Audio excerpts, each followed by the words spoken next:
selamat siang. Hai para mukata, Assalamualaikum warahmatullahi wabarakatuh. Kali ini kalian bersama saya Isman. Dan saya Cem. Apa kabar nih Cem? Alhamdulillah baik. Kak Isman gimana? Alhamdulillah sangat baik. Mudah-mudahan kita tetap diberi kesehatan ya selama COVID-19 Amin, ini ya. amin. Nah, buat teman-teman semuanya mungkin kalian belum tahu nih mukata ini apa, Cem ya. Nah, kita jelaskan sedikit. Mukata ini adalah musik dan kata merupakan media musik yang menyajikan single atau album dan biografi dari para musisi hingga para pelaku musik di tanah air. Ya, betul banget. Yes. Ada informasi apa lagi, Cem? Jadi, ngomong soal Mukata, for your information, tanggal 5 Juni nanti, Mukata bakal ngadain first anniversary. Wow, anniversary yang pertama dari Mukata. Mungkin apa lagi yang akan dikeluarkan dari Mukata ya? Ada hal baru pastinya, Kak Isman. Benar banget. Nah, makanya buat teman-teman semuanya jangan lupa untuk selalu stay di Instagram @mukata.id. Ya, betul banget. Jangan lupa di-follow ya para Mukata. Benar banget. Nah, tanpa berlama-lama lagi, di episode kita kali ini, kita akan interview bareng seorang wanita cantik, songwriter, komposer, lagunya sering menjadi soundtrack film. Dan juga solois wanita, Kak Isman. Betul banget. Apalagi kalau kalian ketahui salah satu iklan-iklan, dia ini adalah TVC composing. Ya, betul banget. Benar banget ya. Nah, tanpa berlama-lama lagi, langsung saja kita panggil ya. Siapakah dia? Nadia Fatira. Yeay. Aduh, apa kabar Nadia? Baik, walaupun sebenarnya bosen banget ya, lagi Banget. pandemi kayak gini, mati gaya aja sih. Maksudnya banyak deadline tapi kalau zaman dulu tuh ada deadline tapi bisa diselingin jalan-jalan traveling, jadi gue suka banget ke gunung, ke pantai gitu, tapi sekarang nggak bisa sama sekali. Agak-agak stres gitu. Ngomong-ngomong nih Nadia, kan Nadia udah bilang udah bosen banget selama pandemi ini di rumah. Mungkin kegiatan selama pandemi COVID-19 ini apa sih kegiatan di rumah aja? Ya, boleh ceritain nggak Kak Nadia? Jadi kebetulan semenjak pandemi mulai, sebenarnya alhamdulillah sih sebenarnya ini ya. Kerjaannya malah padat banget. Jadi sebenarnya iya padat banget. Jadi biasanya sebelum pandemi pun gue kan biasa kompos dan produce buat penyanyi teman-teman musisi lain, solois maupun siapapun itu gitu, penyanyi pop dari berbagai label. Nah, nggak tahu kenapa semenjak pandemi ini hampir semua label tuh workshopin artisnya, dari yang label besar sampai yang minor, semuanya tuh call me, Nat ini workshop ya, Nat ini workshop ya, yang ini mau bikin single, yang ini mau bikin album. Jadi nggak ada satu hari pun dari Maret awal sampai hari ini yang kayak agak bisa napes gitu loh, nggak? Ya gitu deh, pokoknya setiap hari rekaman bikin lagu. Jadi hashtag di rumah aja tetap hectic ya? Iya, jadi padahal biasanya sih kayak agak-agak santai, dalam sebulan tuh pasti ada lah seminggu yang agak goler-goler. Nih enggak loh sama sekali. Kayaknya karena mungkin label ngelihat nih lagi pandemi gini, udah deh artisnya dihajar aja keluarin single. Dan iya betul, dan kerjaan gue kan kebetulan produser dan komposer, jadi ya udah ngerjain lah semua si musik-musik si musisi-musisi. Luar biasa ya Kak Isman. Mumpung untuk artis-artisnya itu belum ada yang live konser ya, jadinya semuanya daring semua ya. Ada sih beberapa sebenarnya, cumannya mereka karena memang lagi di masa produktif, jadi dipaksa untuk bikin single langsung banyak gitu buat mempersiapkan kayak setiap 3 bulan ke depan. Jadi langsung produksi, misalnya langsung produksi 3 single disimpan, jadi setiap 3 bulan langsung dikeluarin gitu. Waduh. Gitu. Cem, ada pertanyaan lagi, Cak? Cuma mau nanya nih, definisi musik menurut Kak Nadia itu apa sih? Definisi musik tuh udah kayak makanan ya kalau menurut gue. Iya, maksudnya udah kebutuhan luar ya. Iya betul, udah daily need. Kalau misalnya orang tuh kebutuhan primernya makan, minum, apalagi sih biasanya makan minum lah ya. Kalau gue tambah musik kali ya, soalnya kayak ada kebutuhan di mana gue harus berekspresi dan komunikasi, sedangkan dan gue nggak bisa berekspresi dan berkomunikasi, bukan nggak terbiasa berekspresi dan berkomunikasi ketemu banyak orang gitu, tipe-tipe yang anteng aja di rumah. Terus ya cara gue meluapkan ide dan emosi ya lewat lagu. Lewat musik gitu. ya. Iya, jadi kalau nggak ada musik kayak gue stres deh. Jadi orang gila. udah mendarah daging banget ya kan dia. Iya gitu. Ngomong-ngomong, mungkin pertama kali mendengarkan musik itu kapan nih? Mungkin boleh diperkenalkan siapa yang memperkenalkan Nadia musik pertama kali? Oke, pertama kali kenal musik itu yang kenalin orang tua pastinya. Mereka jadi kamus pertama musik karena dengerin kaset dan waktu itu eranya kaset ya. Kaset ya dari mereka karena gue masih kecil banget kan. Umur 5 tahun sebenarnya udah jatuh cinta banget sama musik, udah ikut-ikutan marching band di TK. Pegang pianika gitu. Sama piano gitu. Terus mulai serius kayaknya umur 9 tahun karena diajarin gitar sama bokap, main gitar, terus ternyata jatuh cinta sama instrumen itu akhirnya yang jadi instrumen utama yang gue pegang sampai saat ini buat bikin lagu, buat berkarya, bekerja dan segala macam. Itu kayak start dari umur 9 tahun, begitu gue udah jatuh cinta sama gitar, gue dari hari itu juga gue udah bercita-cita besar mau jadi musisi gitu. Jadi yang kenalin bokap sebenarnya. Dapat bocoran juga nih ya. Di umur 9 tahun lu masih kecil. Dan aku dapat bocoran pernah ikut lomba ajang nyanyi ya. Kalau lomba ajang nyanyi sebenarnya lupa sih pertama umur berapa, cuma yang pasti itu sering banget terjadi, tapi yang accidentally gitu, yang didaftarin gitu loh di mall-mall kadang. Iya jadi sampai Nadia nggak tahu ya. Gue gak tau apaan, tiba-tiba dibawa. Terus udah gitu tiba-tiba kayak di food court makan bareng sama keluarga, tiba-tiba nama gue dipanggil, silakan to the stage. Apa-apaan nih? Iya, dijebak. Terus ya udah mau nggak mau harus naik. Terus tiba-tiba udah disiapin gitar, terus nyanyi. Udah gitu deh. Nah, lagu yang persiapin itu lagu apa? Selalu cuma satu. Jadi apa tuh, Kak? Lagunya Hanson, Mbak. Jadi di era itu ada trio gitu, anak kecil gitu, bikin itu grup gitu namanya Hanson, judul lagunya Mbak. Itu selalu gue bikin, gue nyanyi di mana-mana selalu nyanyi itu pakai gitar. Udah itu doang lagu andalan gue. Tapi lumayan catch people's attention. Dan juara. Iya selalu juara. Emang udah dari kecil. Ya? Gimana? Spontan aja juara. Waduh. Gimana kalau prepare? Kayaknya mungkin waktu itu lawannya terlalu lebih kecil-kecil dari gue. Kayaknya cuma gara itu doang deh, bukan karena bagus banget. Jadi umurnya Nadia itu 9 tahun, terus berarti lawan-lawannya itu masih bayi semua? Nggak bayi juga. Soalnya seingat gue, lebih pendek dari gue semua, jadi kayak mungkin lebih kecil ya. Iya. Dia yang udah prepare tiba-tiba. 7 tahun. Mereka yang udah prepare, terus Nadia yang dispontanin untuk didaftarin.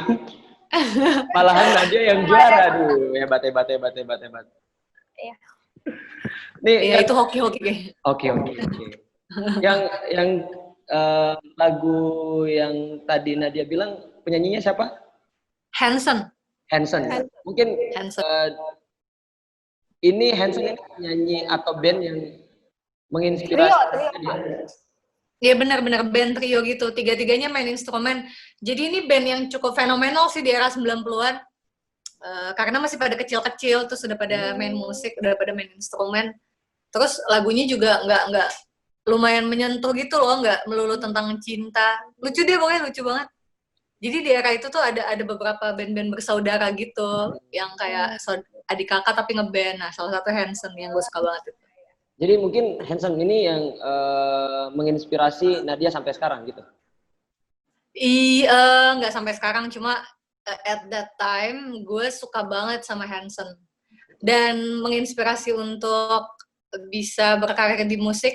Iya, di era itu ya. Era itu. Kalau era sekarang hari ini saya cerita Kalau nggak? era Mungkin kalau ada era sekarang, mungkin ada penyanyi atau band yang benar-benar ini nih menginspirasi Nadia dari dulu sampai sekarang. oke, udah beranjak kuliah tengah-tengah tuh John Mayer sih sampai sekarang masih dalam hati. Ngomong-ngomong karena dia, aku pernah lihat karena dia lo di konsernya John Mayer dari jauh. Oh iya? Iya, betul. Serius? Iya, serius. Jadi kita ketemu gitu maksudnya? Nggak ketemu sih, tapi dari jauh. Oh, dari jauh. Ya, terus aku Lu chat jadi dia. apa, Cem? Lu Aku kebetulan juga nonton Kaisman. Oh, kirain jadi Jadi kirain sempat sapa-sapaan sama Nadia. Yang enggak. Aku cuma lihat, kayaknya itu karena dia Fatira deh. Ternyata nonton John juga. Cantik sendiri ya di tengah-tengah ya. Iya, gimana? Cantik sendiri di tengah-tengah ya. Waduh, banyak banget yang kece-kece di situ. Ya, banyak sih. Jan. Iya, jadi itu gue tuh nggak pernah nangis nonton konser. Gue tuh susah banget nangis, beneran susah banget. Tapi begitu John Mayer ke baru intro gitu, jeng, sumpah gue nggak sadar nangis gitu. Apa sih itu yang intro Kak? Yang lagu pembukanya itu apa sih Kak? Shit, lupa. Apa sih judulnya tuh Kak? Believe, ya betul, Believe. Aduh. Nangis. Iya, makanya. Gue jarang banget, bener-bener. Terus gue juga bukan tipe cewek yang histeris gitu loh kalau melihat idola. Sama banget karena dia. Iya, enggak. Gue tuh nggak easily kayak gitu, nggak tergila-gila sama orang. Cuma ini bener-bener sampai habis suara gue. Ya, ngomong-ngomong soal John Mayer, karena dia album favorit John Mayer itu apa sih? Yang mana sih? Hampir semua, cuma yang pasti yang sampai sekarang gue suka banget, Born and Raised. Born and Raised. Sama Battle Studies. Battle Studies. Jadi album yang terdahulunya ya, bukan yang agak baru. Yang baru suka banget, tapi nggak tahu kenapa gue sampai sekarang nyangkut banget sama Born and Raised. Aneh banget ya. Biasanya tuh orang tuh kontinum gitu kan, terus nggak, gue Born and Raised nggak tahu kenapa. Lagu favorit di Born and Raised? Born and Raised, banyak banget. Yang benar-benar ini gue banget. World Grace, itu gue suka banget. Terus World Grace sama, bingung milihnya. Antara, gue bingung nih. Apa ya karena dia? Born and Raised itu sendiri juga gue suka. Gimana dong? Gue nggak bisa bilang, tapi World Grace. Kalau di Battle Studies, lagu favorit karena dia? Heartbreak Warfare sama ini judulnya apa? Crossroad ya? Crossroad yang dia cover lagu. Crossroad, ya Crossroad. Oh itu lagu cover ya karena dia? Itu lagu cover. Sebelumnya dibawa Eric Clapton, tapi versi aslinya sebelum Eric Clapton siapa gue nggak tahu ya. Kayaknya lagu lama banget sebenarnya. Harus di Google kayaknya. Nah, mungkin itu musisi luar ya Nadia ya? Itu untuk gimana? Itu untuk musisi luar favoritnya Nadia ya. Jadi mungkin gue boleh tahu kalau mungkin musisi di Indonesia ada satu lagu yang menggambarkan tentang Nadia gitu? Ada sih, tapi beliau udah almarhum kebetulan tahun lalu, 1,5 tahun lalu, yang sangat menginspirasi Mas Dian Pramana Putra. Mas Dian Pramana Putra. Iya, jadi banyak banget progresi chord dia mempengaruhi permainan gitar gue sekarang gitu sih. Jadi kayak perpindahan chordnya dia tuh banyak yang gue contek gitu loh. Jadi gue suka banget. Salah satu big influence juga di karya-karyanya karena dia ya? Iya benar, lagu gue yang penyendiri itu progresi chordnya mirip-mirip sama lagu dia, ada judulnya Melati di Atas Bukit. Kalau nggak salah Melati di Atas Bukit apa Melati di Atas Bukit kayaknya. Ya. Itu mirip. Ngomong-ngomong penyendiri, single dari Nadia ya. Ini kan aku baru lihat di YouTube ada versi akustiknya. Iya betul. Itu boleh diceritain kenapa mesti ada bikin versi akustiknya? Jadi sebenarnya versi akustiknya tuh dirilis nggak jauh setelah versi originalnya. Jadi versi originalnya kan 2017 April kalau nggak salah deh. Terus disusul 5 bulan setelah itu, 4 atau 5 bulan gue lupa. Setelah itu gue langsung rilis versi akustiknya. Jadi karena gue meeting sama salah satu digital store ternama lah ya. Terus dia bilang, editornya bilang dia suka banget sama lagu penyendiri. Terus dia bilang ini pasti bakal banyak yang lebih suka dan lebih luas marketnya kalau lo bikin versi akustiknya. Kenapa lo nggak bikin gitu?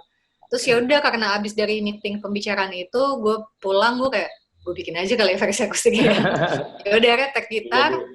Terus ya udah rilis, jadilah si penyendiri versi akustik dan ternyata emang streamnya lebih tinggi daripada versi original ya. Gue gak tahu gimana caranya. Oh gitu tapi, ya?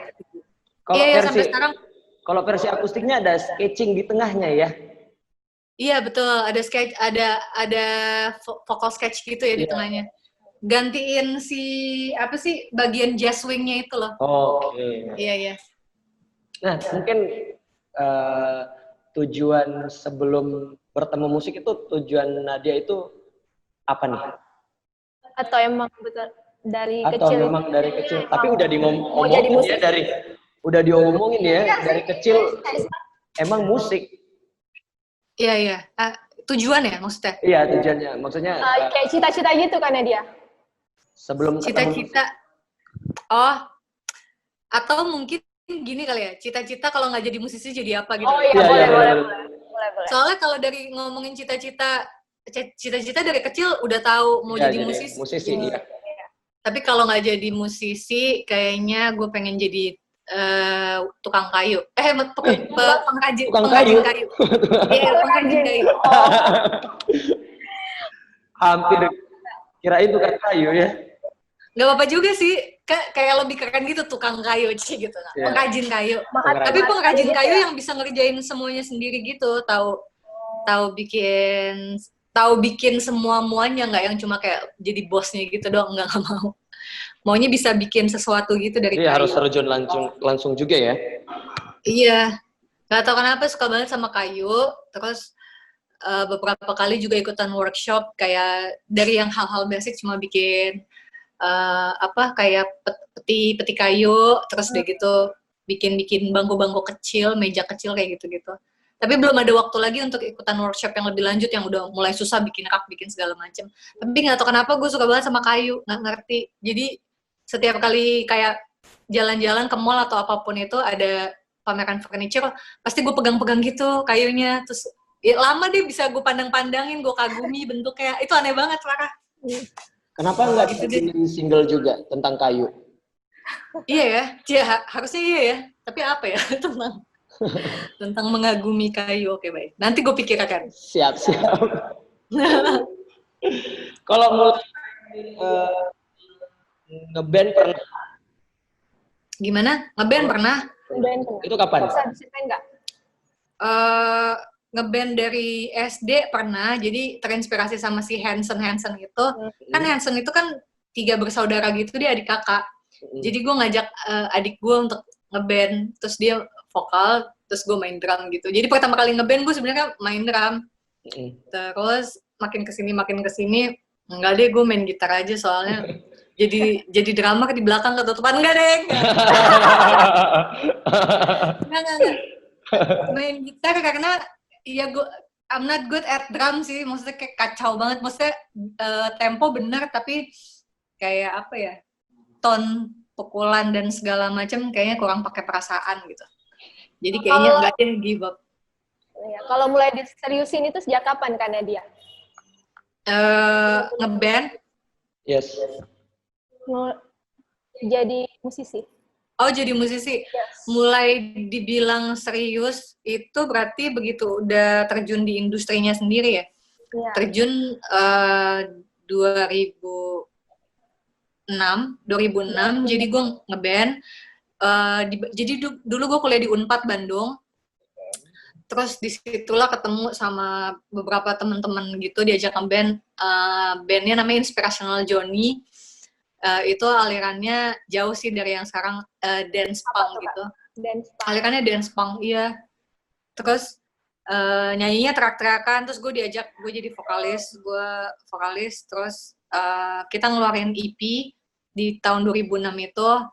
Ya udah, terus dari situ lumayan manggung-manggung tour, keliling-liling pensi to pensi sampai akhirnya kita manggung ke Malaysia juga. Oh, sempat ke Terus Malaysia. Ya, sempat iya betul, jadi asik sih dari band ini. Gue juga jadi makin jatuh cinta, jadi kayak gue kayaknya emang pengen berkarir. Kalau dulu cita-citanya jadi musisi tuh masih kayak di awang-awang. Begitu ngeband sama si Inspirational Johnny ini kayak menemukan titik terang kalau gue emang Inilah passionku ya. iya bulat, gue mau berkarir di musik gitu. Ya udah, dari situ gue solo karir gitu. Gue say goodbye to them. Gue kayak pengen solo karir karena emang band yang ini anak-anaknya goal kedepannya emang mereka mau kantoran aja sih. Jadi ya gimana caranya gue tetap bisa berkarir di musik, ya udah gue ninggalin. Solois. Ya betul. Pas solo juga gue jadi ganti genre gitu. Iya, jadinya jadi pop. Ya? Jadinya apa? Pop folk. Pop. Dari awal muncul kan gue kan agak nge-folk gitu kan, akustik, terus bercerita tentang sesuatu hal, nggak melulu tentang cinta, pandangan-pandangan apa ya, apa yang jadi kegelisahan di masyarakat. Lirik-lirik lagu gue kebanyakan kayak gitu kan, tentang keluarga, tentang ya apapun itu, kayak penyendiri, malah tentang diri gue sendiri, introvert. Dan gue ya. Mumpung Nadia ini sering bikin lagu tentang keresahan masyarakat, tentang diri sendiri. Ini aku mau tahu tentang lagu huruf tanpa huruf R, Kak. Oh, tanpa huruf R. Lagu tanpa huruf R, nah itu bukan tentang keresahan masyarakat, itu tentang diri sendiri. Cadel. Iya, jadi sebenarnya gue emang menghindari tema cinta udah beberapa tahun belakangan ini, karena menurut gue banyak sebenarnya tema-tema lain yang nggak kepikiran tapi bisa lo angkut jadi karya, jadi lagu gitu, dan layak sebenarnya. Ya udah, akhirnya gue bercerita tentang diri sendiri karena ya gue paling daripada gue ngomong sesuatu hal yang belum pasti gitu, gue tahu kebenarannya. Jadi gue berbicara tentang diri sendiri aja yang emang gue kenal diri gue gitu. Terus gue berharap orang lain bisa terinspirasi gitu dari apa yang gue nyanyikan. Jadi lagu tanpa huruf R itu ya karena memang gue punya kekurangan, gue nggak bisa melafalkan huruf R. Terus udah gitu gue jadikan motivasi karena di awal kemunculan gue ada beberapa orang yang kayak agak apa ya, kayak lo serius mau jadi penyanyi, gila lo kan cadel pada gitu. Iya, benar. Iya, jadi itu keresahan gue tuangkan jadi lagu dan gue jadikan motivasi. Jadi lagu ini harus banyak orang yang dengar, karena kalau ada orang di luar sana yang punya kendala kayak gue sebenarnya bisa jadi penyanyi gitu. Saya. Jadi menginspirasi untuk buat lagunya itu dari diri dulu ya, Nadia ya? Iya, jadi banyak orang yang nggak nyimak liriknya dikira gue tuh goals gue adalah bikin lagu yang penting nggak ada huruf R-nya. Katanya liriknya nggak nyambung. Enggak, kayak berarti mereka nggak nyimak. Kalau disimak itu tuh kayak cerita dari bait satu ke terakhir tuh kayak cerita gitu. Dan bahasanya lugas kok, nggak puitis, benar-benar kayak bahasa sehari-hari gitu. Jadi harusnya ngerti kalau emang disimak baik-baik.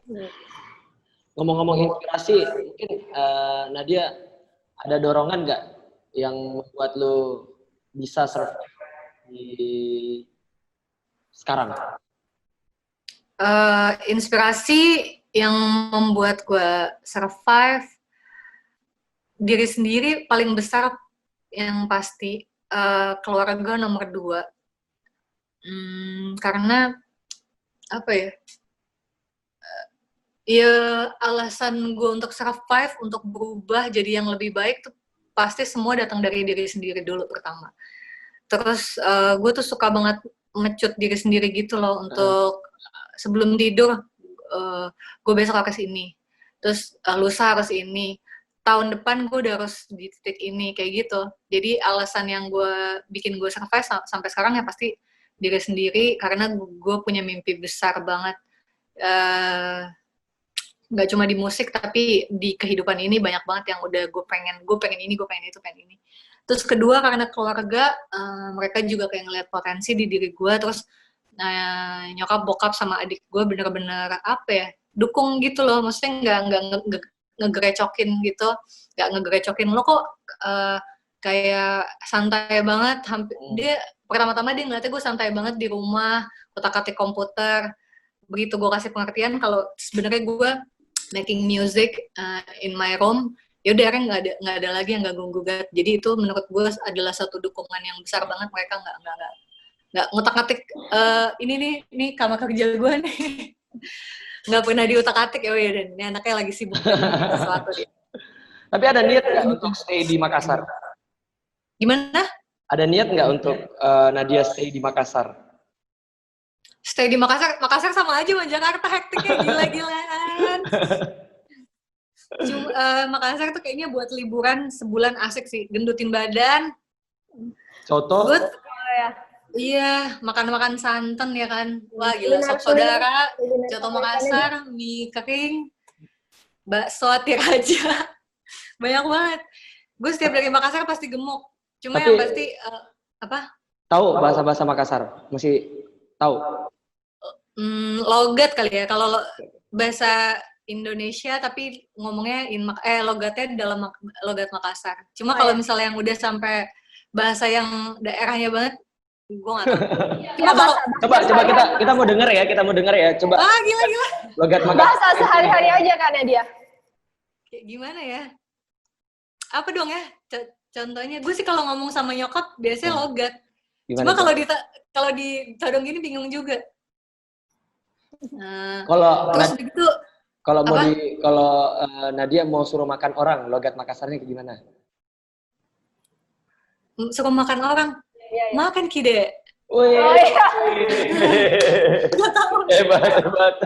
Makan kide. Oke. Mungkin ada lagi. Apa ya? Terus kalau lagi capek. Lagi capek gimana? Lagi capek tuh gimana? Kayak ngeluh gitu. Capek kok kodong. Harus pakai kodong. Iya, capek kok kodong ya, benar-benar. Mikir gue kalau disuruh. Pasti setiap hari. Cuma kalau yang pasti setiap hari ngomong sama nyokap tuh pakai logat. Nggak mungkin enggak, soalnya dia juga pakai logat. Cuma bedanya gue sama nyokap biasanya kan kalau orang Makassar lebih sopan ngomongnya kita gitu ya. Kalau gue ke nyokap nggak tau, mungkin orang beberapa yang kayak shock gitu kalau denger gue, soalnya gue manggil gue sama nyokap gue aku kamu gitu. Jadi kalau ditranslate ke Makassar lebih ke kau, walaupun memang terdengarnya kasar, tapi emang udah kebiasaan dari kecil. Tapi begitu gue di Makassar, gue berusaha beradaptasi. Oke, ini kau harus diganti jadi kita nih, oke. Karena beberapa orang kayak shock gitu. Ya, padahal sebenarnya culture di rumah gue emang kayak gitu. Gue sama nyokap aku kamu gitu, nggak mama, nggak Nadia gitu, aku kamu gitu. Jadi ya udah kebiasa. Jadi pernah meleset panggil kita ke mama? Enggak, jadi harus dibiasain kalau di Makassar tetap act like gue ngomong sama nyokap kita. Padahal sebenarnya biasa kalau di rumah tetap kau. Oke. Gitu. Jadi orang-orang pasti shock, kok dia ngomongnya gitu sih sama nyokapnya, padahal nyokap gue biasa banget juga. Ini kita kembali ke musik lagi, Nadia ya. Iya. Mungkin ada pengalaman ngomongnya tadi iye. Iya gitu. Kirain ngomongnya iye. Oh, enggak. Mungkin boleh sih kalau. Iya, boleh ya. Selama Zoom ini ngomongnya iyanya diganti iye ya. Oh, boleh iya. Oke. Oh iya. Mungkin ada pengalaman terburuk selama merintis karir sebagai pelaku musik? Ya kayak stres gitu.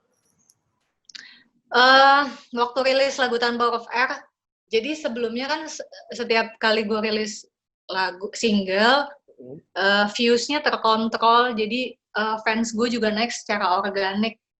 Begitu lagu Tanpa Huruf R rilis, terus itu jadi kayak masif banget, dari berbagai kalangan, berbagai umur, tiba-tiba masuk gitu, jadi subscribe dan komen dan segala macam. Itu udah nggak terkontrol lagi, benar-benar nggak semuanya true fans. Itu agak-agak shock pertama-tama karena komennya tuh ada yang agak-agak nggak enak gitu dibacanya. Terus gue juga nggak pernah punya haters seumur hidup, tapi dari lagu itu jadi lahirlah haters. Terus banyak yang ngomong yang nggak terarah. Tapi begitu pertama-tama gue nggak santai, gue cari tahu, pas gue lihat ternyata anak-anak kecil gitu, kayak masih SMP, SD. Tapi ngomongnya udah nggak ngaco, udah kayak orang dewasa gitu. Jadi dari situ akhirnya gue bikin aturan sendiri sama diri gue. Mulai dari hari itu gue nggak membaca komen. Gue nggak membaca komen. Terus udah gitu juga sama lebih cuek aja kali ya. Maksudnya baru di stage gue aja sebenarnya itu udah bikin stres, gimana orang-orang yang di atas gue yang emang udah biasa dibully di internet, di komen-komen yang agak melecehkan secara seksual dan segala macem. Gue ngeliat mereka fine-fine aja dan kuat gitu, jadi gue harus kuat. Jadi itu sih pengalaman paling gak enak waktu rilis lagu Tanpa Rocker. Views-nya banyak banget dan udah gak terkontrol, udah gak tersaring, orang dari berbagai kalangan, pendidikan, umur itu udah ngaco gitu. Jadi sampai-sampai komen Instagram dinonaktifkan ya? Waktu itu gue pernah saking stresnya, akhirnya gue nggak main Instagram 1 bulan setengah. Itu stres banget. Jadi ada titik di mana gila gue nggak main Instagram, jadi 1 bulan setengah gue hilang aja gitu. Terus Instagram gue delete gitu dari handphone gue. Tapi ternyata gue ngobrol sama beberapa teman-teman gue yang memang udah bisa dibilang udah selebriti lah ya, maksudnya bukan cuma sekedar musisi, dia udah selebriti lah. Terus dia bilang enggak, kayak gitu-gitu tuh nggak harus lo tanggepin satu-satu, sumpah itu bikin lo stres. Makin lo tanggepin, mereka tuh makin puas. Benar-benar. Oh gitu ya, enggak, lo harus menang serius ngelawan kayak gini-ginian. Kalau lo cuekin, mereka makin meradang gitu. Oh gitu ya, oke, udah deh. Gue kayak, oke, sip. Karena gue nggak terbiasa kan dengan hal-hal kayak gini. Maksudnya gue kan main musik emang cuma buat main musik, nggak nyari ketenaran popularitas itu segala macam. Iya, jadi nggak terbiasa sama hal kayak gitu. Tapi begitu rilis lagu Tanpa Rocker, wah gila aja sih. Jadi pas ada masalah kayak gitu, pernah nggak Nadia kepikiran, wah kayaknya aku harus berhenti jadi pelaku musik nih? Enggak, itu nggak pernah kepikiran sama sekali, cuma agak stres. Sebenarnya yang bikin stres itu adalah nyokap gue itu aktif Instagraman gitu. Dan dia tuh tipe orang yang manteng komentar. Nah, jadi begitu ada sesuatu hal yang nggak enak dibaca, dia jadi stres, terus dia ngomong ke gue, jadi guenya kayak dapet tekanan juga gitu ya, kayak stres juga. Bah dia, mama tuh nggak seneng deh, ada yang komen kayak gini. Mamanya care banget ya kayak cuman. Iya, terus gue, emang ada mah? Iya, coba dibaca. Pas gue baca, oh iya, karena gue delete. Kadang gue block, zaman dulu nih, delete, block, karena gue nggak mau nyokap gue stres. Terus pernah gue filterisasi kata-kata yang seharusnya nggak muncul, misalnya kayak agak melecehkan, agak segala macam, itu gue filter. Kan bisa kan di Instagram? Iya, benar. Bisa. Iya, terus tapi setelah gue ngomong sama teman-teman gue bilang sama nyokap, mak, nggak mau, pokoknya mulai dari hari ini harus super duper cuek aja. Terus ya udah kayak tuh filter, gue udah nggak pernah ngeblok orang lagi, terus filter segala macam udah gue biarin aja rusak gitu. Jadi yang lebih takut mama ya? Ya gimana? Jadi yang lebih takut mama ya sebenarnya ya? Iya, dia tuh orangnya gampang stres banget gitu loh. Ada komen apa dipikirin, terus misalnya kadang cowok-cowok sih ya komennya kadang-kadang suka kurang ajar juga. Mengarah ke pelecehan gitu. Iya, mengarah ke situ. Terus nyokap gue tuh gampang banget stres gitu. Jadi akhirnya gue kayak udah nggak usah dipikirin, biarin cuek aja. Terus ya udah, tapi makin kesini orang-orang kayak gitu emang datang dan pergi sih menurut gue. Jadi waktu di era rilis lagu Tanpa Rocker aja, makin kesini kayaknya yang masih lolos 1-2 aja. Gitu. Jadi mungkin sampai saat ini Nadia pertahanin untuk tetap berada di musik itu mungkin bisa berbagi pengalaman apa aja? Yang pasti gue kenapa tetap bertahan di musik, gue nggak punya skill lain. Nggak. Jadi mungkin mau jadi tukang kayu lagi? Iya, pengen banget. Tapi ternyata susah banget minta izin dan segala macam, kayu yang ilegal dan non ilegal, karena kan itu kan berhubungan dengan penebangan dan segala macam. Gue sempet agak-agak jadi geek gitu, setiap hari googling, gue gila cari tahu. Tapi ternyata susah banget kalau mau bisnis kayu anyway. Terus one day mungkin gue akan melakukannya, insya Allah, amin. Terus tapi untuk for now gue tetap fokus di musik karena itu yang sangat gue sukai, dan itu nggak satu-satunya hal sih, cuma hal yang paling gue mengkerucut gitu, keahlian gue mengkerucut ke situ gitu. Gue bisa gambar, bisa segala macam, ada bakat-bakat lain, tapi gue ngerasa bakat gue paling menonjol di musik. Jadi kenapa nggak gue fokus ke situ gitu. Dan bisa dari musik gue ngerasa ada satu atau dua orang terinspirasi aja, itu gue udah ngerasa puas, ngerasa seneng. Jadi iya, ada perasaan yang nggak bisa. Iya, nggak ada perasaan yang bisa, ada perasaan yang nggak bisa tergambarkan gitu. Begitu ada di stage, terus mereka nyanyi bareng lagu yang gue nyanyikan, terus apalagi begitu gue turun dari stage, ada beberapa yang nyamperin bilang lagu gue membantu dia ini, membantu dia itu, jadi itu kayak, oh ternyata ada gunanya gue hidup di dunia ini. Sangat menginspirasi banget ya tentang single-single dari menemukan arti. Iya. Ngomong-ngomong soal karir Kak Nadia lebih suka bekerja di belakang layar as a composer atau jadi performer di stage? Jadi mungkin lebih prefer di belakang layar atau lebih showing? Ya, di stage as a performer. Sejujurnya sih gue lebih nyaman sama di balik layar. Tapi gue lagi berusaha gimana caranya supaya nyaman juga di depan layar. Itu salah satu kendala yang menurut gue dari dulu belum bisa gue kalahkan, nggak tahu kenapa. Atau mungkin gue terlahir sebagai musisi di balik layar, I don't know, tapi gue percaya gue pasti bisa one day berhasil dan nyaman jadi orang di depan layar.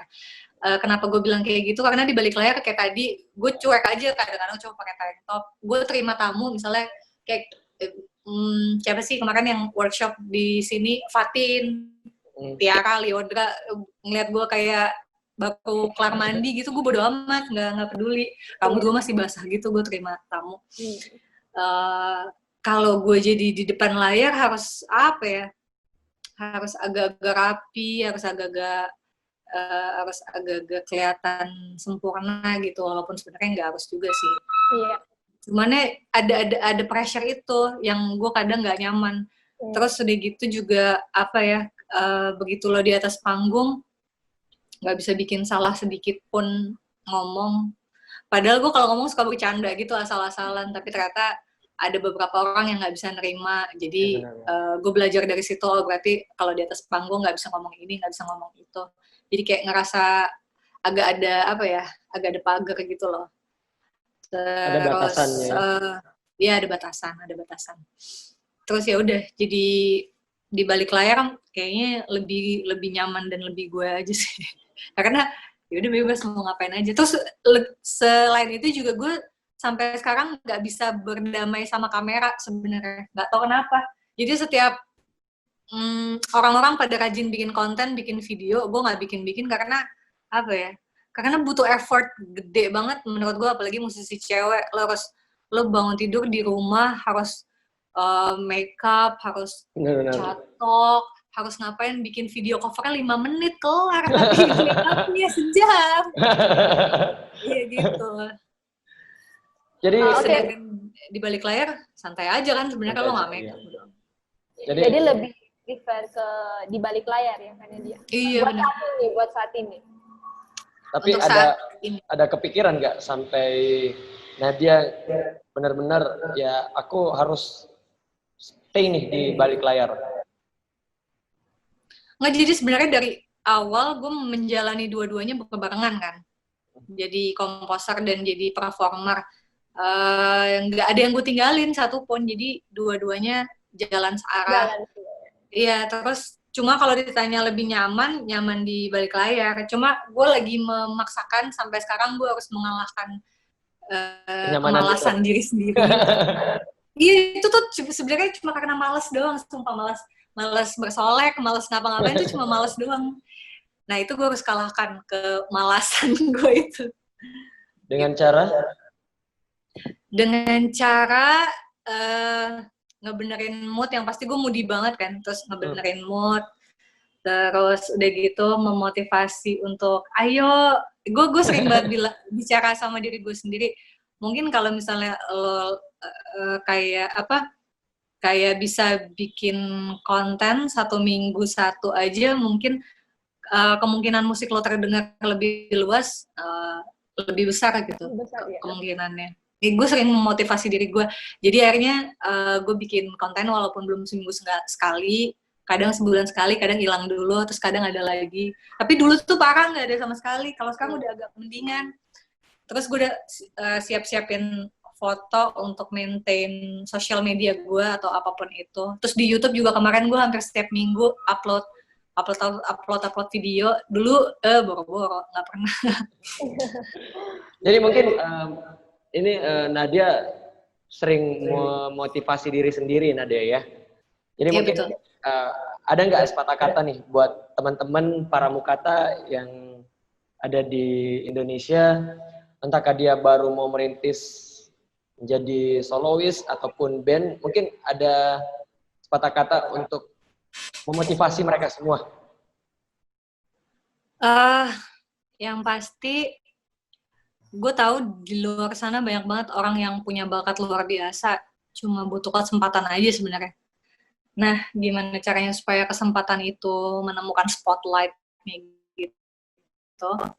Kayaknya kita jadi musisi harus persisten, di atas konsisten.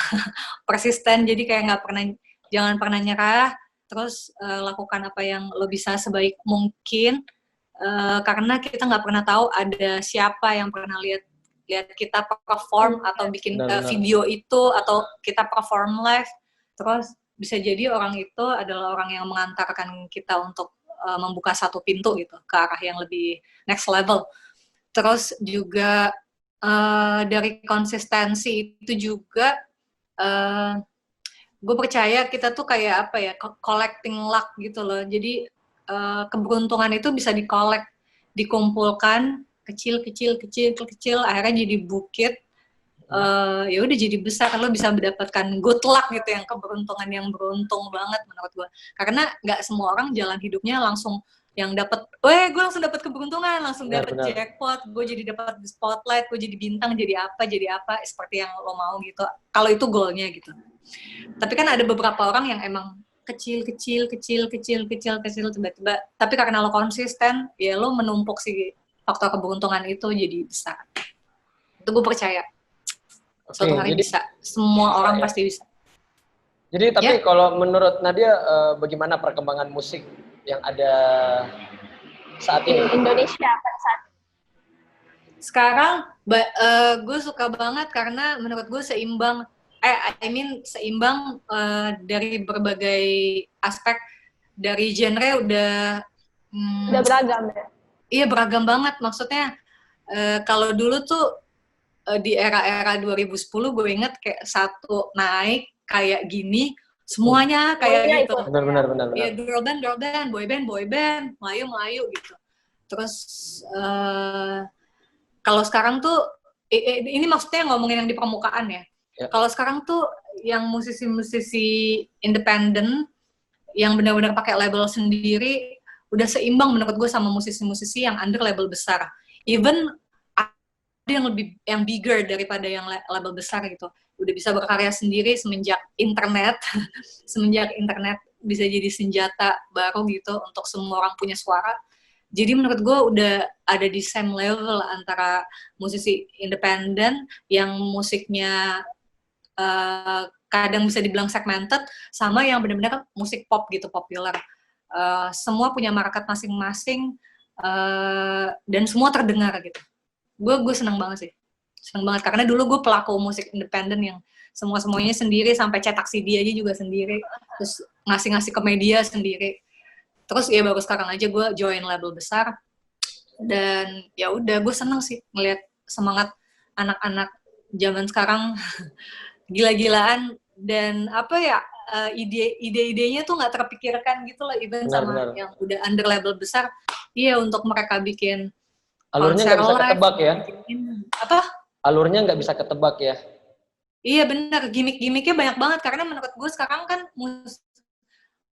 musik memang jadi satu hal yang utama untuk dijual, tapi di luar itu udah bukan cuma musik aja untuk bikin seseorang itu jadi terlihat dan naik, udah jadi kayak satu package. Lo bikin konten, bikin gimmick, bikin apa itu, pokoknya semua yang bikin orang menarik gitu, noleh. Udah bukan cuma musik doang gitu senjata utamanya. Dan itu mereka dapetin, ide-ide brilian itu anak-anak zaman sekarang tuh dapetin banget menurut gue. Benar. Yes. Oke, ini kita punya pertanyaan terakhir nih, ya. Mungkin bagaimana pandangan Nadia tentang media musik saat ini seperti Mukata? Media musik, gue tuh follow banyak banget media musik. Jangan lupa di follow Mukata juga ya. Apa? Udah Kak Isman, udah. Oh, udah. Udah. Iya, jadi gue ngelihat dapat suggestion gitu. Jadi gue follow beberapa media musik, semua gue follow kan satu-satu, terus gue dapat Mukata. Ya udah gue follow juga. Yang pasti menurut gue sama kayak perkembangan musik, mereka udah mulai mengangkat artikel-artikel yang nggak cuma musik populer gitu menurut gue. Karena yang sekarang ada di permukaan beragam banget nggak sih? Benar-benar. Kayak segala musisi dari berbagai macam genre dan yang segmented dan nggak segmented. Gue seneng banget karena media zaman dulu pemain utamanya adalah media-media besar, media-media konvensional, media cetak, ya kan, Benar. majalah, terus udah gitu TV, radio. Sekarang kan banyak banget media lain yang benar-benar ada opsi lain gitu selain itu gitu. Since media cetak juga udah agak kolaps. Terus ya udah akhirnya gue seneng banget era sekarang semua orang lebih terbuka wawasan.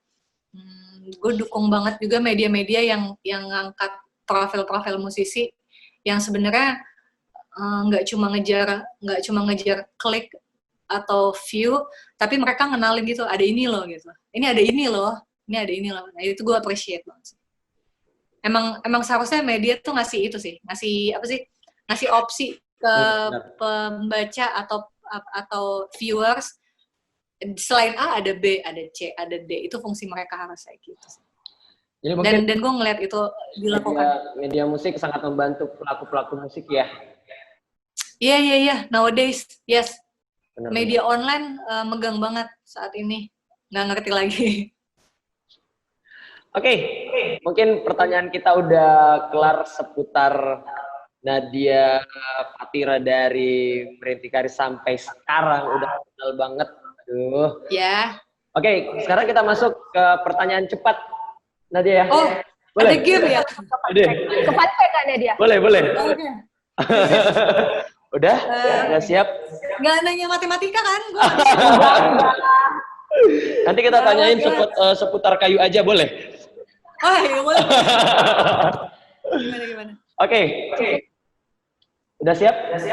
Udah siap Kak Nadia? Siap. Oke. Siap. Bau badan atau bau mulut? Bau badan deh. Gue nggak tahan banget kalau bad breath. Selingkuh atau diselingkuhin? Men, diselingkuhin aja deh. Kenapa? Seumur hidup gue gak pernah selingkuh, serius. Oh, siap. Jadi kayaknya nggak bisa juga, nggak bakat saya nggak bakat. Oh ya siap, nanti saya datang ke rumahnya ya. Oke, selanjutnya. Kita main der dikit ya Kak Nadia. Sebutkan beberapa fakta yang banyak orang belum ketahui tentang Nadia Fatira. Jarang mandi. Jarang mandi.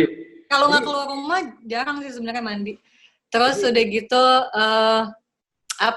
nggak bisa lihat sesuatu benda miring. Jadi agak-agak obsesif kompulsif disorder. Agak OCD ya kan Nadia?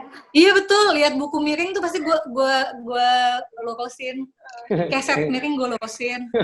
Terus bisa menjahit. Bisa menjahit. Yes. Apalagi? Jahit apa tuh? Jadi gue dulu sempat sekolah kayak desain gitu. Terus bisa ambil short course-nya jahit. Jadi gue bisa bikin pola, bisa jahit, bisa jahit. Yang jaga juga ya Kak Isman. Oke. Jahitnya jahit serius gitu, bukan jahit kayak jahit tangan, enggak, jahit pakai mesin jahit gitu.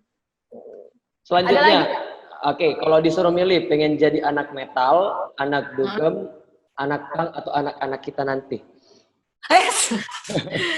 Anak Anak metal, anak dugem, atau anak punk? anak kita nanti lagi anak pang deh gue. Anak punk. Kenapa? Ya waktu SD ke SMP di mana orang dengerin Spice Girl, gue udah dengerin Green Day. Oh, Ya gitu udah sih udah band-band alasannya. punk ya? Oke. Iya, tapi pangnya masih pang pop gitu kayak Green Day, Blink gitu. Iya, iya. Iya, masih masuk banget di telinga gue. Oke, selanjutnya kalau di anak band pengen apa selain vokalis atau gitaris? Pengen apa? Kalau jadi anak band pengen jadi apa selain vokalis atau gitaris? Drummer aja kayaknya. Drummer. Karena waktu Drummer. pertama ngeband, gue main drum. Selanjutnya kalau disuruh buat event atau festival, gestarnya sama konsep acaranya tuh mau gimana? Gimana? Nggak dengar kalau masuk festival? Kalau disuruh buat event atau festival, gestar sama konsep acaranya itu mau gimana? Gue. Iya. Oh, Nadia yang bikin festival. oke. Gila. Ini pertanyaan susah banget nih. Cuma yang pasti John Mayer pengen harus banget. ada. Apa? John Mayer harus ada. Sepanggung sama John Mayer ya gitu. Oke. Featuring satu Gimana, lagu gimana? juga nggak apa-apa deh bang. Gimana? Pengen banget bikin festival di bawah kaki gunung. Kaki gunung. Agak-agak ini ya, agak BM ya. Sebenarnya kayaknya udah ada sih di yang Di Makassar di banyak banget. Banyak banget. Oh ada ya? Iya. Di Makassar ada ya? Iya banyak event-event di bawah gunung, bawah kaki gunung. Musik hutan, Kak Isman. Iya musik hutan. Iya kalau di hutan di Bandung ada. Yang pasti di bawah kaki gunung, terus udah gitu selain itu penontonnya harus gue suka banget sama penonton, ada peraturan buat penonton setiap performernya nyanyi harus tertib gitu ngedengerin. Benar. Jadi gue pernah main di satu acara itu penontonnya tertib banget, emang ada itunya, ada kayak floor director kayak gitu kali ya dibilangnya.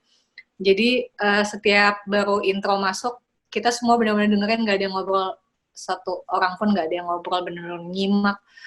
Padahal musiknya itu benar-benar susah ya untuk dimengerti gitu. Benar. Jadi yang pertama yang pasti di bawah kaki gunung. Gestarnya mau terus penontonnya apresiatif, nggak ngobrol selama ada musik dimainkan nih kita nggak ngobrol gitu. Dan yang ketiga gestarnya maunya siapa? Siapa? John Mayer sama Norah Jones deh. Tetap John Mayer ya. Iya dong lagi. Oke. Selanjutnya, nih mungkin pertanyaan cepat terakhir. Kalau disuruh duet sama musisi lokal, kira-kira milih featuring sama siapa? Sama Nasar mungkin? Mau gue sama dia. Iya. Kalau musisi lokal, tadinya sebenarnya sama Mas Dian Pramana Putra, tapi Doi sudah tiada. Iya, beliau sudah tiada, jadi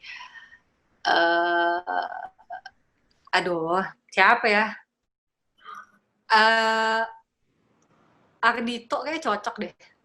Ardito Pramono. Iya, kayak cocok deh musiknya ke gue. Atau gue juga lagi dengerin ini nih, Adika Raf namanya. Iya, Adika. Dia suaranya benar-benar kayak Michael Bublé ya. Nggak tahu dia marah apa nggak tuh kalau gue bilang kayak gitu. Iya, jazz big band gitu. Mirip lah. Iya, gue suka dia. Oke, ini kita punya pertanyaan yang paling pamungkas untuk siang hari ini. Oke. Kan kemarin aku dapat bocoran nih, yang isi soundtrack film dari Silariang. Fatira. Yang ini Nawa. Iya. Banyak sebenarnya yang isi soundtracknya. Nyanyiin lagu Ini Nawa. Iya, betul. Boleh nyanyi sedikit nggak Ini Nawa? Aduh, masih inget gak ya? Oke.